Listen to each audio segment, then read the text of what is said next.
غسل فرض ہو، غسل سنت کا ارادہ ہو یا غسل مستحب کا ارادہ ہو، سب میں بہتر طریقہ یہی ہوتا ہے سنت طریقے سے غسل کیا جائے۔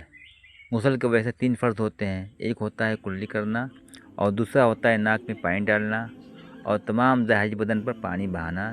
یہ فرائض ہیں، کسی شخص نے یہ بھی ادا کر لیا تو غسل ادا ہو جائے گا۔ بہتر طریقہ یہ ہے کہ سنت طریقے سے ادا کرے تو ثواب حاصل ہو جائے گا۔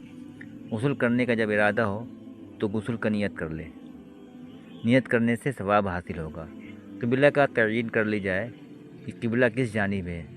اگر سطر کھلا ہوا ہو، قبلہ کی طرف پیٹ کرنا یا قبلہ کی طرف رخ کرنا، یہ دونوں صورتیں مکروہ تحریمی ہوتی ہیں۔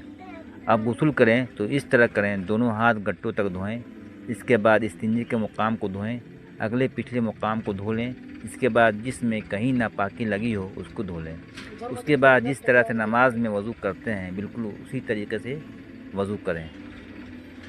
وہی طریقہ غسل کے اندر ہوتا ہے جو نماز کے اندر ہوتا ہے، وہی وضو سنت ہوتا ہے۔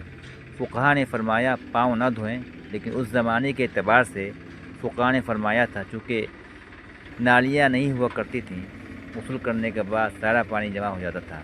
ہمارے وہاں نالیاں موجود ہیں، اس لیے فقہا نے فرمایا اگر پیر دھو لیا جائے تو کوئی حرج نہیں ہے۔ نماز والا وضو کرنے کے بعد اب سب سے پہلے سیدھے کندھے پر پانی ڈالیں، پھر الٹے کندھے پر پانی ڈالیں، پھر سر سے پورا جسم پر پانی بہا لیں۔